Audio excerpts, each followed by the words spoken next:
Hello, everybody. Welcome into Backseat Drivers. Another edition here with Jonathan Merriman, Chase Wilhelm.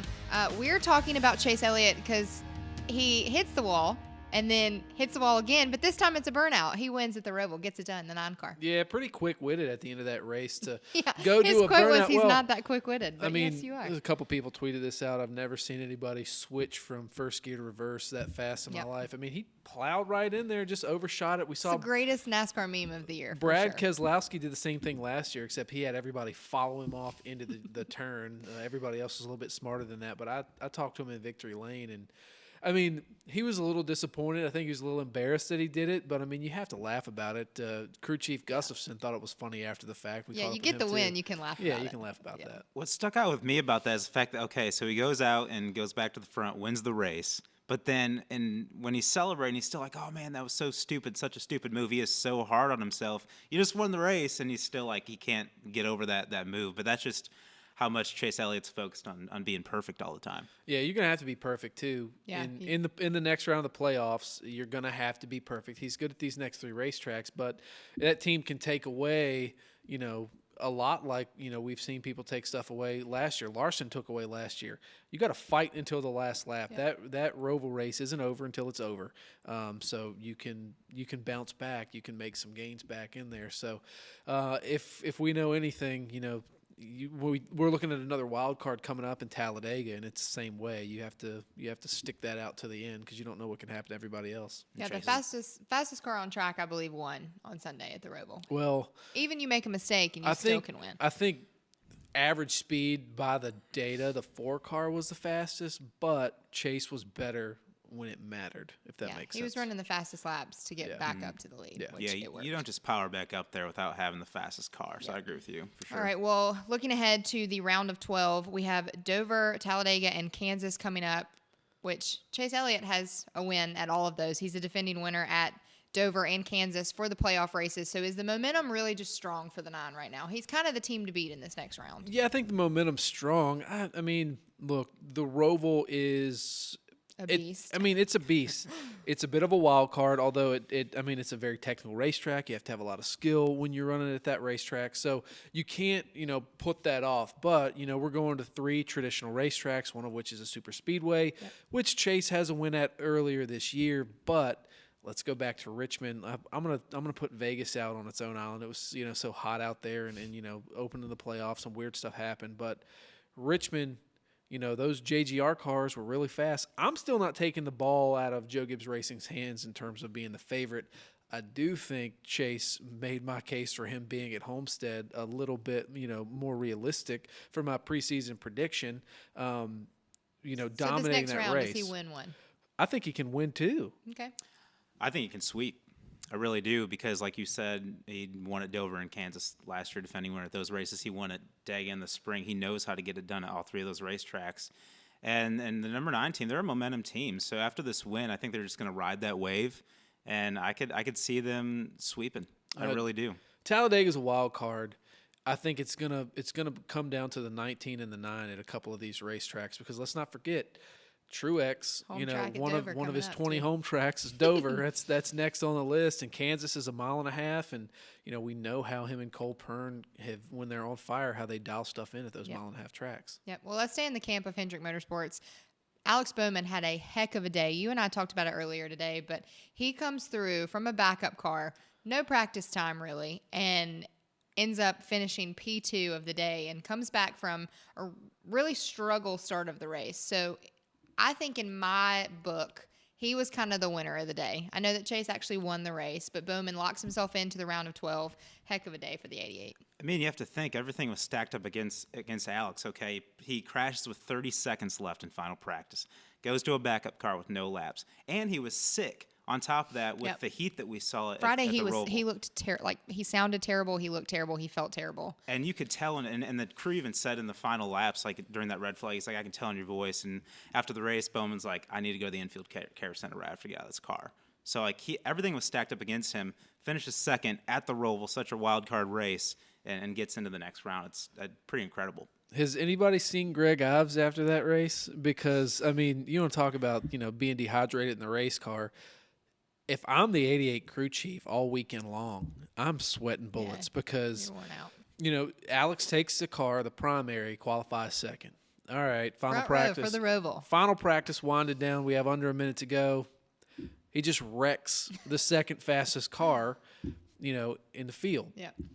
So then he has to go to the back of the race, and he has an incident on the first lap. Got to go to the back again. He gets caught up in heartburn turn because Kurt hit Buescher. Buescher hits Jimmy, and Jimmy cleans out the 88 car. All right, you're marred back there again.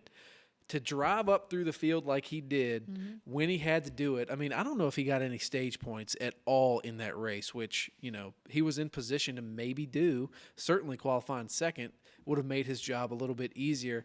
But the way he was able to muscle around those cars at the end, especially Kevin Harvick. Harvick had a heck of a race car. I don't think he was ever going to catch Chase, but he put that team on his back at the end of that thing in a practice, in a car with no practice on it. No laps on that racetrack in that race car. It was unbelievable. My question is DiBenedetto's drive at Bristol more impressive than Bowman's drive at the Roval? I'm going no.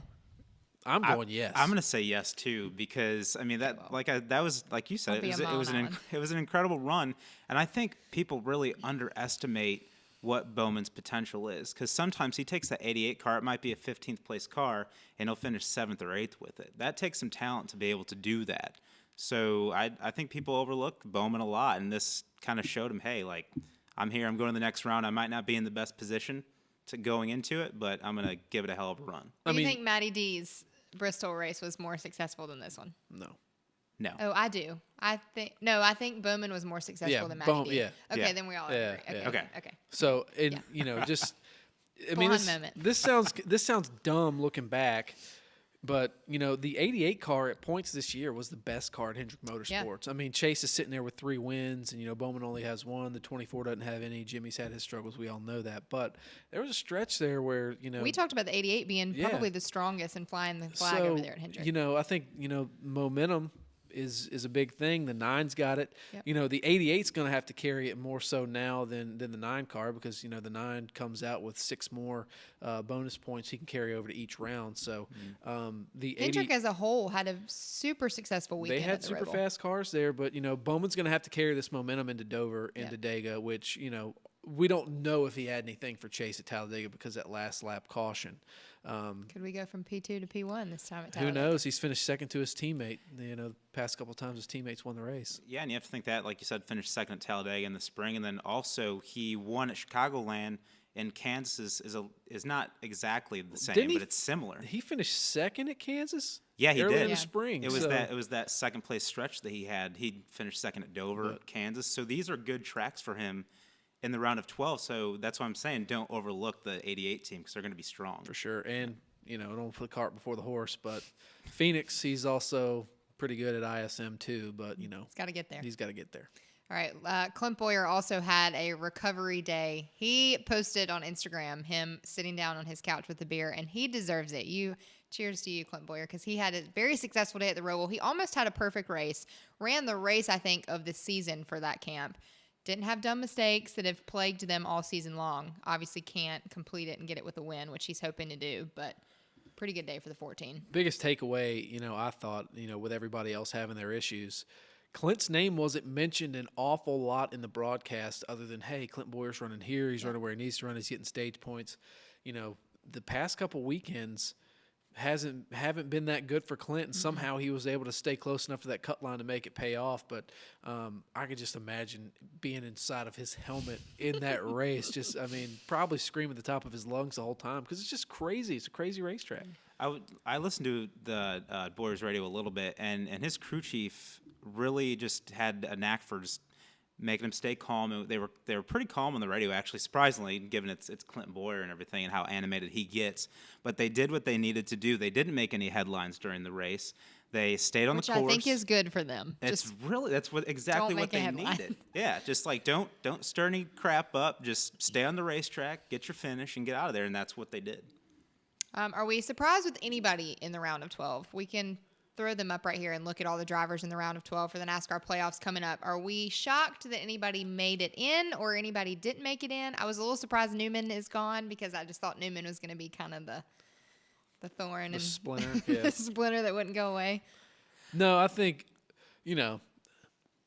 the deal with Almirola there at the end of the race, I mean, he's been to the good, most of this time. Yeah. And then he just dropped anchor there at the end, and they had no choice but to come in and pit. But then at that time, I don't think there was enough time left for that to cycle out. So you're not surprised that the 10 is not in the round of 12? I mean, he's been consistent this year. It just hasn't been as of late. Yep.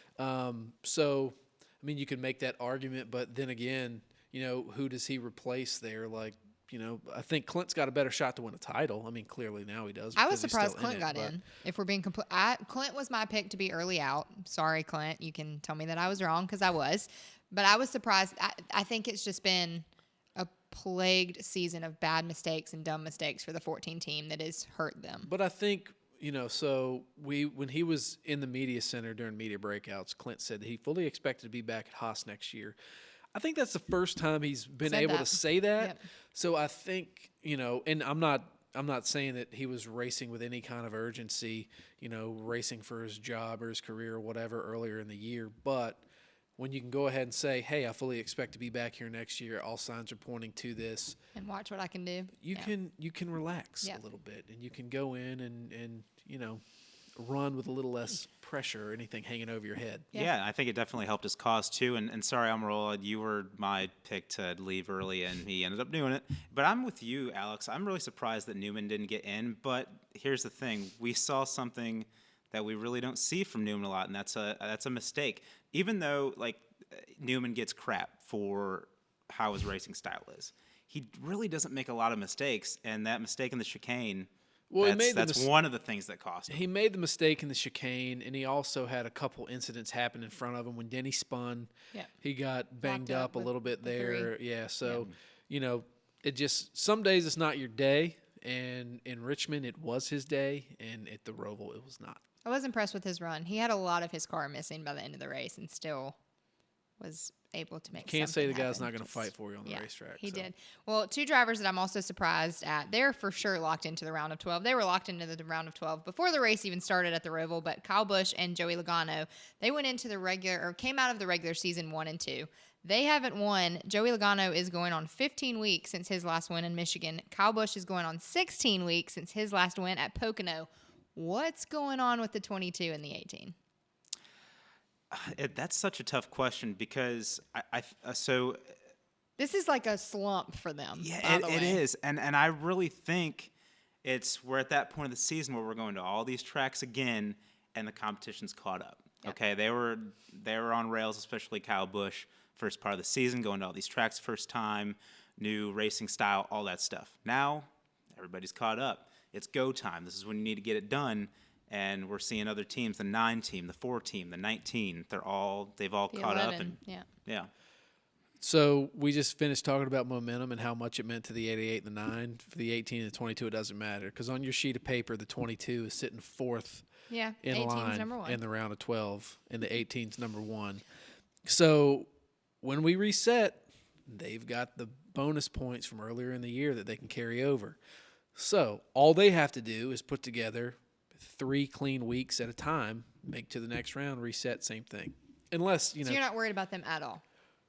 No, I'm not, because we know that if Todd Gordon gives Joey Logano a race car that can go out and win a race, Joey Logano will do everything, including, wreck grandma to get the win.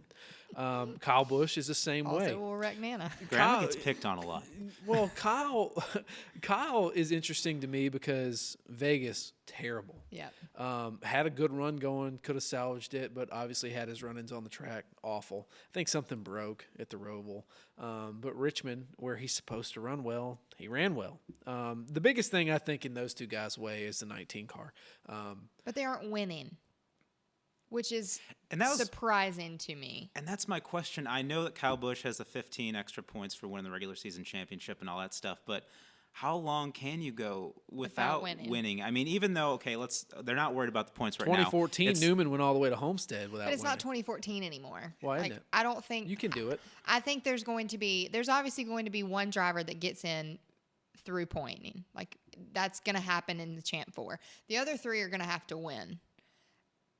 is there a point in the playoffs that you keep struggling and the momentum isn't on your? I mean, we saw last year with Brad Kez, he heats up and then flubbers out at the start of the playoffs.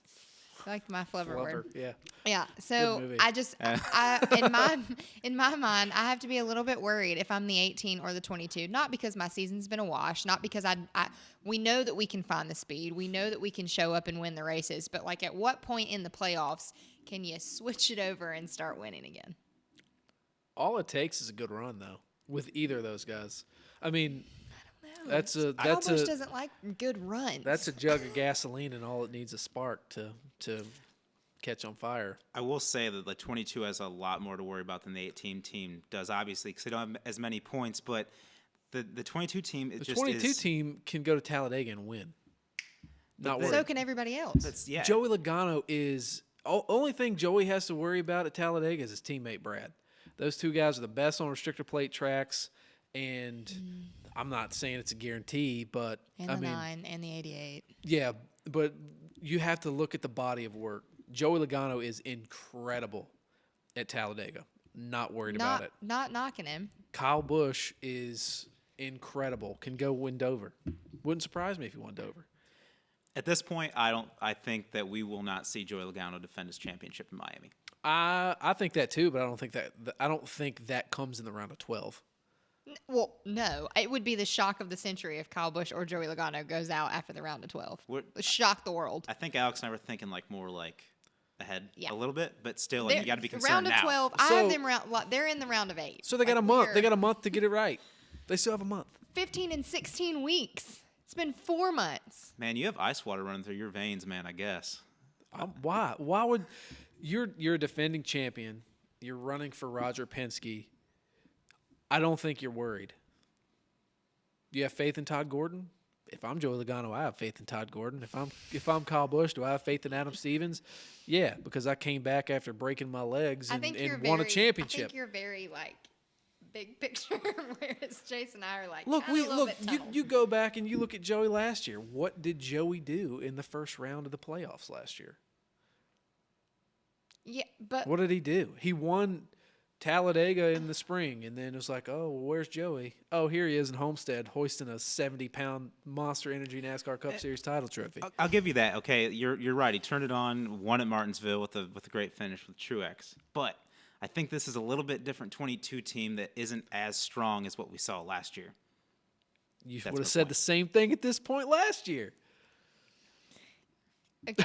All right, we're going to move on. So the round of 12, we know coming up, we have Dover, Talladega, and Kansas. As stated earlier, who's going to be strong in the round of 12? We've already talked about the 9. We know that he has an option to win at every single track that we go to. Who else are we looking at? Everybody. Okay, well, that's a great answer. You can't write anybody off. Now is the point in the playoffs where I don't Clint Bowyer. Don't think you can write him off. William Byron. Don't think you can write him Ryan off. Blaney. Don't think you can write him off. Wow, it's like a broken record. Look. We talk all the time about we have 40 of the best drivers in the world. We took that down there to 16. You kind of predict this is going to happen, this is going to happen, this is going to happen. Every single person on this list, with the exception of William Byron, has won a race at the top level and has done it recently.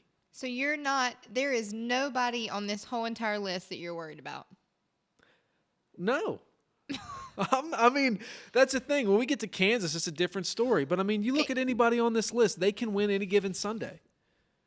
They wouldn't be in the series if they didn't. But, I'm saying to go from the round of 12 to the round of 8, 4 drivers have to be eliminated. And I don't think we can't have, Willie B in the car with Blaney at the same time. I can say you can pick 4 favorites, and then everybody else is a toss-up. Okay, who are your favorites? The 19 is a favorite. The 11's a favorite. I'd say the 18's a favorite. The 9's a favorite. Okay. And I'd even put the 4 in that category. Then everybody else is a toss-up. The 42's good at Dover. The 88 we know is good at Kansas. The 12 has been strong just about everywhere. The 24's knocking on the door for a win. I've never in my life known you to be rainbows and unicorns, but you are rainbows and unicorns. Yes, you're on one today, man. I think it's excitement for we don't know what's going to happen. The unpredictability with these 4 cars, or with all of these 12 cars is crazy. Should we buy a lottery ticket? Why not? I Okay. only have $1. I left my wallet at home today. So as far as how they finished earlier in the season at these racetracks, I'm a stats guy. So I think William Byron and Ryan Blaney have a little bit more to worry about than, if we're looking at the bottom four, than Clint Bowyer and Alex Bowman. Because Alex Bowman finished second at Dover and Kansas, like we said. So those are the ones you're not as worried about. Yeah, but the thing is, like Blaney and the 12 team, they've had a lot of speed lately. So I don't think you can. And so is William Byron. So it's. I mean, I agree with him that it's going to be a toss up. But like Byron finished 20th at Kansas in the spring. Blaney finished 15th at Dover and 32nd at Kansas in the spring. So like a long time ago. But you're and back to my point where we're going to these racetracks a second time, and maybe they're going to catch up. So you just don't know. So I'll agree with Merriman when he says the toss up. Mm-hmm. But I do think if we're going to pick a couple of people who have a little more to worry about just because of their performance early in the season, I'd go with Byron and Blaney. But then Boyer's been so hot and cold all season, you just don't know. 42-14 maybe. But I'm worried about the 12. Why? Just because Dover, Dega, and Kansas are not those are not really in his wheelhouse. He's a good plate racer.